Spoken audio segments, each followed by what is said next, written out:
this time, our guests are also researchers who conducted the research on the young people.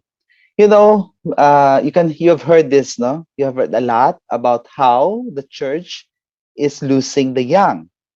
Di ba, no? There's so many researches, there's so many articles na the church in the Philippines is losing the young.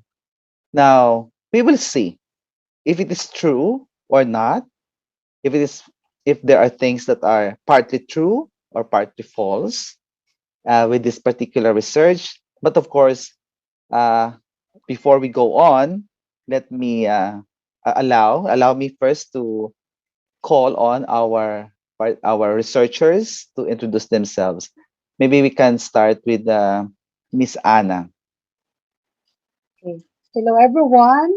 Annyeonghaseyo. Ah, Hello. Korean, gali si Miss Anna. Nag nag-learn lang gamay father. Sige. Okay. Don't need to Um mention your school, ah. Don't need to mention your school para wala tayong ethical questions. Okay? Sige, go Start ahead, a Miss Anne. little bit.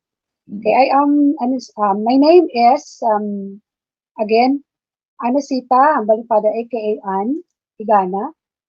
I am an instructor in a Catholic university here in Bacolod and teaching religious education subjects and currently enrolled at the UNR Graduate School, taking up EdD in teaching religious studies. By Okay, the way, thank I'm you. teaching college students. Yes, thank you, Thank Miss you. Anne. Let's call on Mr. Moral. Good evening, everybody. Good evening, viewers and subscribers. I Oh, am Jovito Moral, and the same with Miss Anne, I'm teaching religious education in a prestigious Catholic university, and for actually 2 decades. oh, 20 years na? Wow. Plus 20 three. years plus na? Si Miss Anya, pila na ka-years siya? Same with Sir Moral Father. Doongan ka mo, are you together Uh, with a when you entered senior the... Advance siya of 2 years. 5 years. Ay, Two okay. years, 2 years. Okay. 2 years. Sige, and last but not the least, another member of the team of researchers, uh, Miss Jenny. You may proceed. Hello, everyone, especially to the viewers of the vlog of Father Deo. I am Jenny Pedrosa, also a religious education teacher in one of the universities here in Bacolod. And like my two companions, I am also enrolled in EdD in religious studies. Okay. Okay, thank you, Sige, Father. I will start with you, Miss Jenny. Yes, Can you Father. please briefly describe your research? No, not yet the results, but just the overview lang. Okay, so our study, Father, is on the religious typology of the college students enrolled in a Catholic university here in our diocese. The respondents, the data were gathered from them regardless of their religious affiliation. Okay. So are they all from Bacolod? We did not include, Father, the demographics in Yeah, our pero study. your students, you did not ask anymore, no? But you know that, but do you make the assumptions that all of your students, I mean, all of the participants, I mean, came from Bacolod or not? Of course, you cannot determine it, no? But not all of our students, Father, are from The city. are in the city. Oo. We have students also are out of town, Okay. So outside how Bacolod, many of Father. them? How many of them participated in the research? Based on our sample, we were able to gather 334 students. Okay, so that's a sizable number. And what was the instrument that you used in the survey? We used further the online typology quiz based on the framework of the Pew Research Center 2018. Okay, so the Pew Research is a very prestigious think tank, I think, in the United States, and they have been developing typologies, and they are also engaged in actually in researches about how religion and society are affecting each other. No? So it's very interesting. Now, Sir Jobit, what was the hello, Sir Jobit? Father, hear Okay. me. What was the motivation which made you and your teammates took on this particular research? Other than, of course, that it was a requirement in my class. But in terms of the topic, or was it I the one who told you to pick this topic? You know what I'm trying to say? Other than those external pressures, what were the motivations? Because if even if I'm pressuring you and if you're not going to do it well because you're not motivated, wala rin mangyari, di ba? So what motivates you to conduct this study? I believe, Father, first and foremost, the important things that motivated us to embark ourselves to these studies. First and foremost, since we are religion education teachers and we are handling, so to say, college students, we want to know the setup of the religious typology of our students, regardless of their affiliation, because we believe that the findings of this study will really help to enhance and to intensify the program of the department as well as the program, so to say, of campus ministry office in particular particular religious university or institution, and of course for the school. Yeah, okay. So it really it's very helpful, no? It's going to be very helpful, especially that you are all in the group religious studies major. Okay. Now, Yes, Miss Anne, Father. can you share to us some interesting, tawag sila, interesting findings that you have discovered while you conducted the research? Okay. First of all, Father, no, with my colleagues, we actually thank you, no, for introducing this new platform to us because um, after we were able to finish the study, no, and found out the results, we were actually amazed, Father, and it was really great to know that first of all, Father, no, it was really quite interesting. Our students, the millennials, no, though we are in the midst of postmodernism, no, our students, pala, are still highly religious, Yeah, and and that the participants in your study. yes, yes, Father, Uh, and that they still pray, Father, no, mm, they still connect, no, they connect to God through um, reading the scripture.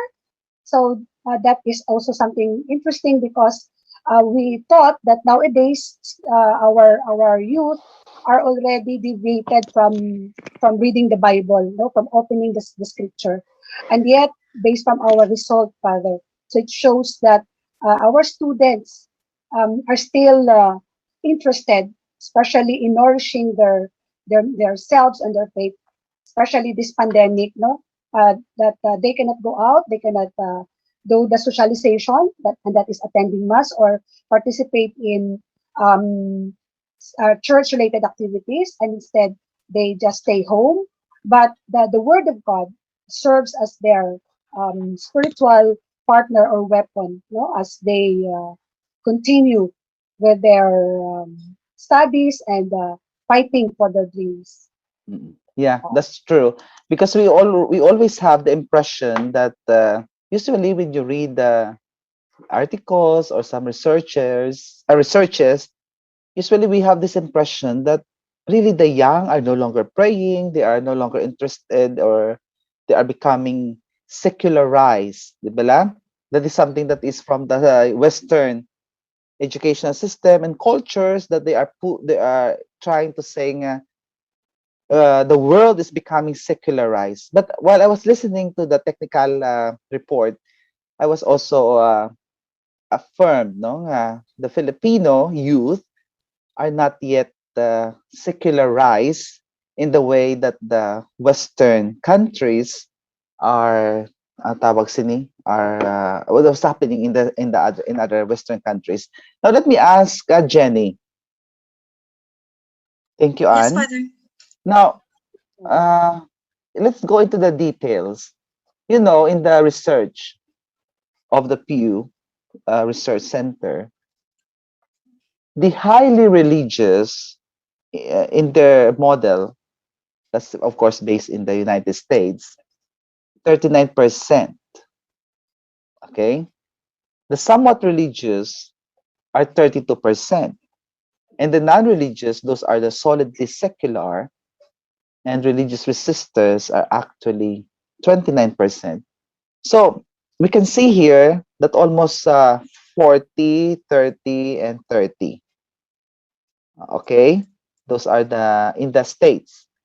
Pero diri sa inyong research sa inyong ang tawag sini, sa inyong Result. results, highly religious, pila ka percent siya? Those are the Sunday stalwarts, the God and country believers, and the diversely devout. That Yes, Father. comprises the highly Highly religious. religious. Yes, Father. So how many percent sila ya? Um,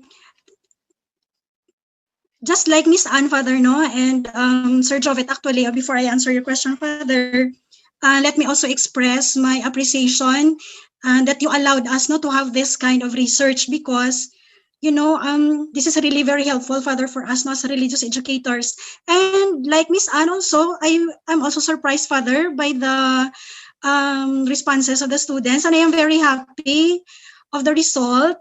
That's why we concluded that they are highly religious. It's because 43% were Or, categorized as Sunday stalwarts. yeah, Yes, okay. That's 20% already for God and country. that's 43%. The God and Yes, country is how much? 20%. And then the diversely devout. Is 25%, Father. So total pila tanan? This is 95. No, Oh, 90, 88. 88, 98, 88%, Father. yeah, 88 lang, 88. 88%. That's a very Yes, high percentage. yes, Di ba? Father. Because these three are Highly actually religious. still categorized by Pew Research as Yes, highly religious. So in yes, other Yes, words, in that sample, uh, the participants, 88% of them are still highly religious. Okay. Now, the somewhat religious are composed of the relaxed religious and the spiritually awake. yes, Pila Father. siya? Pila siya? For the relaxed religious, 5%. Spiritually awake is also 5%. So that's 10%. They are Yes, somewhat Father. religious, no, in the category of Yes. your research. And the non-religious, Solidly secular, Father, is only 2% and zero for religion resistors. okay. Now that is very interesting because sometimes the youth, no, are being portrayed in the media and in other secular uh, mainstream media, no, or sometimes even in social media, there is this narrative that is being pushed by some researchers that the Filipino youth are religious resistors. Hindi ba lang, they are so frustrated with religion, they are so Yes, scandalized by the bishops and the priests, and so and so forth. And so they are resisting. Para ganun yung narrative, di ba? yes, Father, Pero correct. what is your research telling us? It tells a Different different story, no? story, Father. Um, the respondents in this particular study is showing us that the young people still believe in institutionalized religion, and based on these results, it is not true, Father, that they do not go to mass. They don't believe in our church leaders anymore or our church authorities. They still adhere, Father, to religion, Oh. And and it is yes, Father. that is very important pala, no, to the team now that you have these details, I mean, this really scientific, no? Because pure research, actually the typology of pure research was developed by computer algorithms. Yes. So we can say that it is reliable. So now that you have this particular data, especially in that particular university where you conducted the research, uh, you can now create really a narrative that counters the narrative of many secular researchers, or those who push the narrative that the youth are actually resisting the church. What can you Correct, say Father. about it? Yes, Father. Um, there are so many books, Father, that are or researches, no, that are telling us that the youth do not pray, the youth does not follow the religion of their parents, or that the youth are not praying anymore. With this result, Father, I think our team can conclude that, well, of course, for our students, yeah, Father, no, we For the sample. can, yes, Yeah. we can say, yeah, Father, nga the young people of today still find the church, they still find religion, and they still find God relevant even in this postmodern age. Uh, Pero I am very interested, and I think this will be another area of ano tawag sini? Of Area of improvement research. or research. Research. Kasi this research was conducted in a Catholic university. And I am Yes, Father. curious, how about if this particular typological quiz will be conducted in a non-sectarian public college or university with the same age bracket of your sample? Okay, I'm very curious what will happen. No? Yes, Father. I Baka, think that would be very interesting, Father. That's why in oh, our recommendation we put there that more research, Father, maybe on other population, mm. in other venues naman, Father. So I think in your research, you just add this, no, nga, specify lang nga, this was done in a Catholic school. So Yes, how Father. about if make a contrast or a similar, I mean, a similar research on a public non-sectarian school. Okay, now let me move on to Sir Jobit. Sir Jobit, Father. okay. Now, one of the interesting data that we have received, I mean, that you have generated and discovered, no, is that in terms of the kanina, I don't know if it's you who reported or it was Anne. I think it was Anne who reported this. Pero sige lang, I'll ask you na lang about the influence or the church of, does it make a difference in society or something like that? Father. It was Ano or it was you? It was Anne. Okay, Miss, It's in my presentation, Father. sige, I'll call Miss Anna lang muna before you job it. Hello, Miss Anne, again. Yes, Father.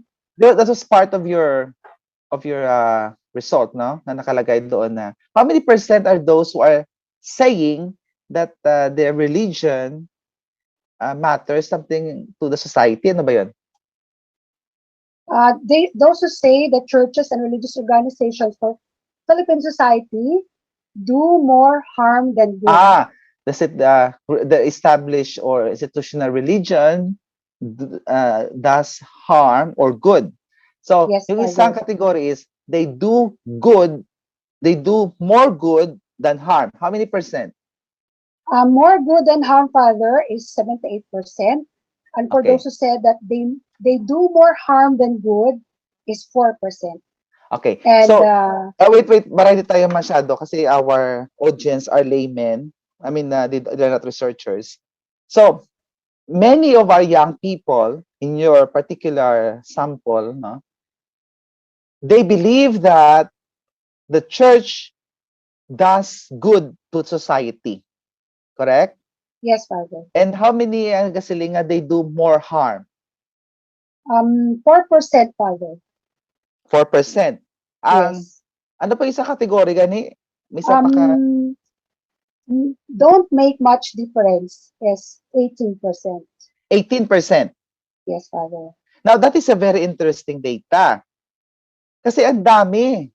And not really that much, but 74% does believe that the church does do good, no? Pero you know this 8%, 8%, 18, Father. 18%. 18% and 4%. 4% said it Yeah, do I more understand. So harm that's than that good. means 24% total. Yes, Father. Okay. Now kasi what is interesting here, remember during the time of the pandemic, well, not really the pandemic, until now pandemic pa rin. Pero what I mean is, remember during the time when we were in lockdown, Yes, Father. there were so many posts in the social media that says, ang simbahan niya diin niya. Nasaan ang simbahan? Where's the church? Do you remember during those time nga, kasi uh, there were so many like mga relief goods and so on and so forth, no? And the church was just quiet and doesn't post anything. And there are so many people in the social media who posted na saan ang simbahan. And then of course later on, ang simbahan also responded. And they responded also in a manner nga nakita to lang nga actually what we are spending in terms of the charitable giving during the pandemic or the lockdown amounted to billions of pesos actually from the church. Pero you know what I'm trying to say here is this minority, about 24%, about a quarter of the population, can make a lot of noise. Kaya posible sila ni siya kung sa ang mga nag-post sa to nga nasaan ang simbahan, naghalin na siya sa mga kategory sa 24% kani. They are they are 24%, but they can make a lot of noise.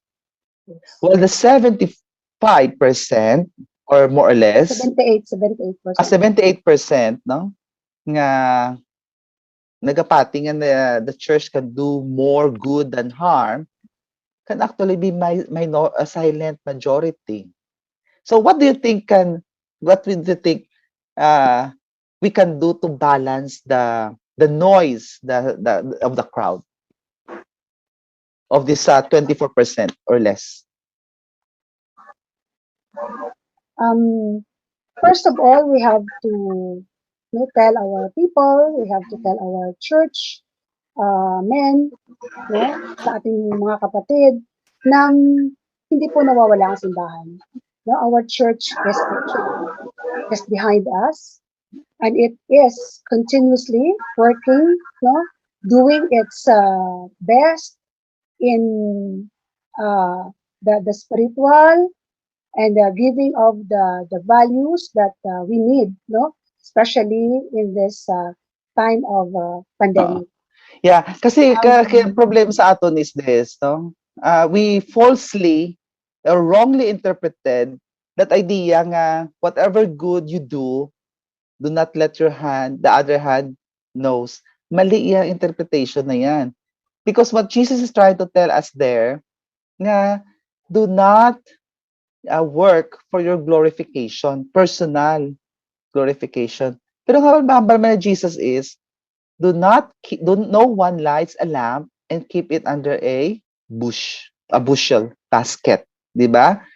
So I think kasi what is happening now in our country, just like in any other countries, is a battle of narratives, 'di ba lang?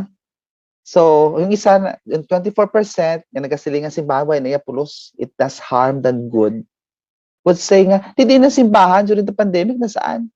So and so forth.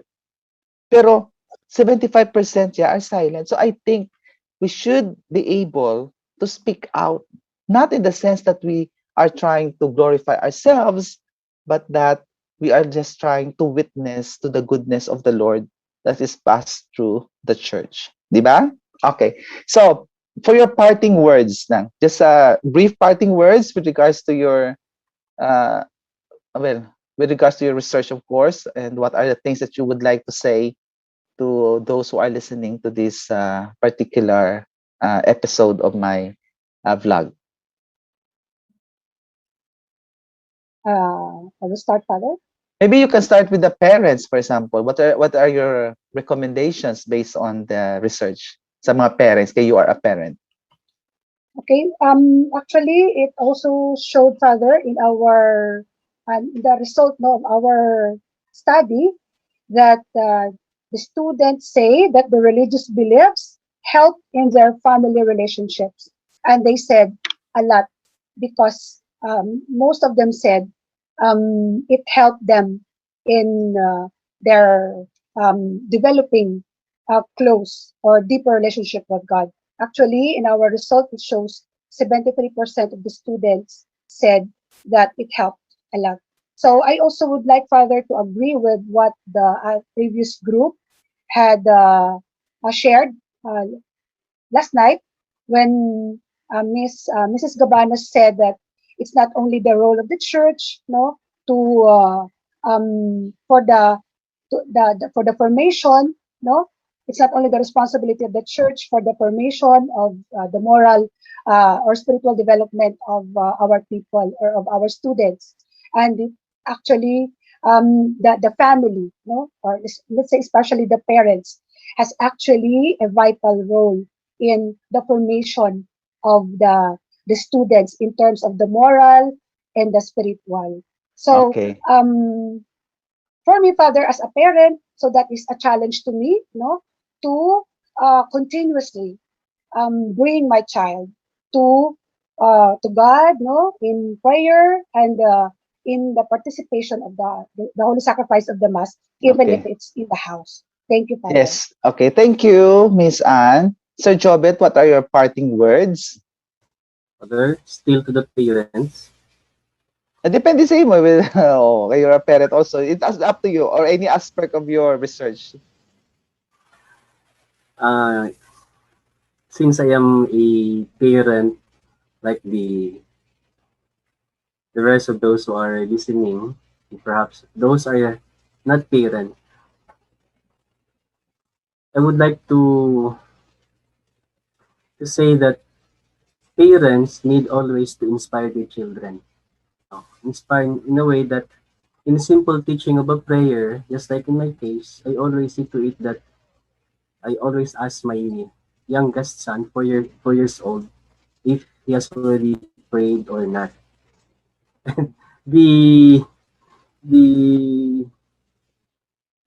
wala wonder lang ko kay sa nga siya pag kun ga remind is the one reminding pa na ma-pray na ko. I would like to to say good night. So meaning to say in a simple way of inspiring and teaching them how to pray, just like the rest of the parents, even your children are already old, we need always to bring them to the church. We need always to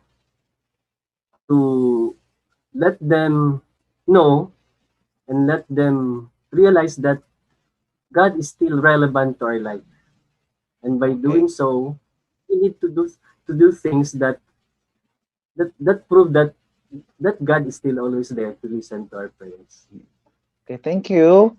So, in other words, make sure that you practice your religion in the house so that the children can grow up practicing Catholics also or practicing Christians or whatever your religion is. Okay. And last but not the least, Miss Jenny. Okay, so for my parting words to the viewers of Father Deo, well, I really believe that the Philippines is a country of the young, and the Catholic Church, no, really loves the young people. The young people has a very special place in the heart of the church, and if we want to take care, no, of our young people, I think we should work hand in hand. Parents, Catholic schools, our church pastors. Well, of course, we know that it takes the whole village to form a child. So the task of nurturing and nourishing our young people is not only the work of one, but this is all our tasks, no? As Jesus mandated to all of us. So I really believe, Father, that if we do not want to lose our young people in the church, we should all work hand in hand in taking care of them and to continue inspiring them so that they will not leave the church. You know, in this age, proliferation of social media, dasig ma-influence ang mga pamatanon, no? Kaya do every day ara sila sa social media. So if we do not want to do this, just like what Father Deo said, kung naga-narratives da ang iban, nga the youth are not praying anymore, the youth does not like the church anymore. I think it's also the high time, no, for the church and for Catholic schools to also make our own narratives. Thank you, Father. Okay. Sige, thank you. Thank you very much to the team who guested na who are my guests in my show.